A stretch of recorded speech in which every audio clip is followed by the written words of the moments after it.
AGT Live 24/7. This is AGT Live 24/7. আমন্ত্রিত আমাদের সঙ্গে সেদিন একই সঙ্গে থাকবে। স্টার্টিং OGT আমি করে দেব, প্রাইস আমি করে দেব, বাকি এন্ডিংটা আমাদের সম্মেলন আয়োজন করতে যাচ্ছি। তো আজকে ত্রিপুরা জার্নালিস্ট ইউনিয়নের সাংবাদিক সম্মেলনে বক্তব্য যারা রাখবেন আমি তাদেরকে আগে পরিচয় করিয়ে দিচ্ছি। আমার একদম ডান দিকে রয়েছেন সুরক্ষা, এরপর রয়েছেন চন্দ্রিমা সিদ্ধ, এরপর রয়েছে নিমরানী দে, এরপর রয়েছেন শেষাদ্রি দাসগুপ্ত। আপনারা এদেরকে খুবই ভালো করে জানেন, এরা নিয়মিত সংবাদ জগতে থাকেন, সংবাদের সাথে সংবাদপত্র এবং সংবাদ মাধ্যমের সাথে।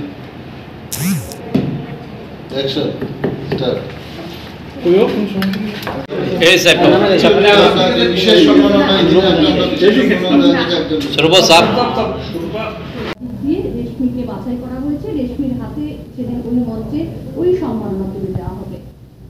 এবং এই যে সম্মাননা পর্বটা শুধুমাত্র সম্মাননা দিয়েই শেষ নয়, এবং নারীদের একদিনেই সেখানে ডেকে আলাদা করে প্যাম্পার করা দিবস এবং এই আন্তর্জাতিক নারী দিবসকে আমরা উপলক্ষ করে তথা প্রথমবারের মতো ত্রিপুরা রাজ্যে ত্রিপুরা জার্নালিস্ট ইউনিয়নের পক্ষ থেকে এই নারী দিবস অনুষ্ঠানে রাজ্যের মহিলা সাংবাদিকদের সংবর্ধনা প্রদান করা হবে।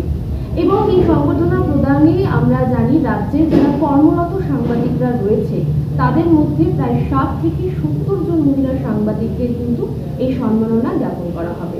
এবং আমাদের এই অনুষ্ঠানে একেবারেই আমি শুরুতেই বলবো, যারা মাননীয় অতিথিরা থাকছেন আমাদের সাথে থাকবেন রাজ্যের যিনি মন্ত্রী রয়েছেন, পর্যটন দপ্তরের মন্ত্রী সুশান্ত চৌধুরী, থাকছেন মেয়র দীপক মজুমদার, এবং আমরা রাজ্যের যিনি মাননীয় রাজ্যপাল রয়েছেন ওনাকে কিন্তু আমরা আমন্ত্রণ জানিয়েছি।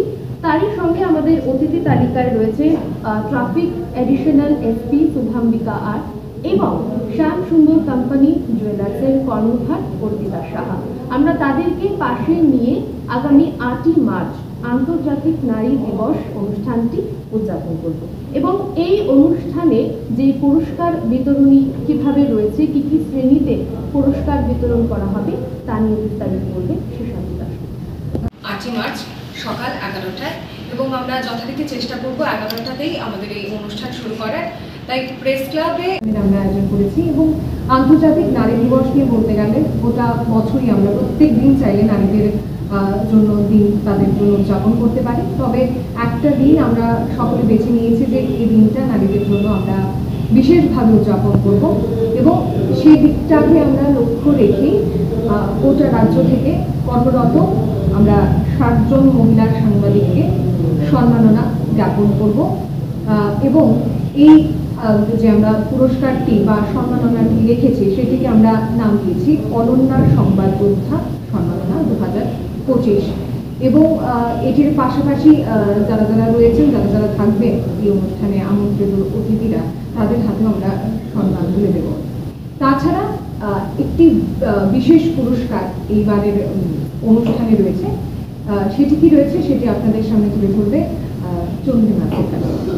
সংবাদ যোদ্ধা, কারণ আমাদের প্রত্যেক মেয়েরা কিন্তু যারা সংবাদ মাধ্যমের সঙ্গে জড়িত তারা কাজ করে যাচ্ছে সারা বছর, কিন্তু সেই হিসেবে তাদের যে রেকগনিশন সেটা বোধহয় সরকারিভাবে বা কোথাও আমরা হয়তো আলাদা আলাদা কেউ কোথাও কোনো অর্গানাইজেশনের ব্যক্তি হিসেবে সম্মানিত হই, কিন্তু এই প্রথমবারের মতো রাজ্যে 65 জন মহিলা একই মঞ্চে কর্মরত মহিলা সাংবাদিককে সম্মাননা জানানোর উদ্যোগটা কিন্তু নিয়েছে ত্রিপুরা জার্নালিস্ট।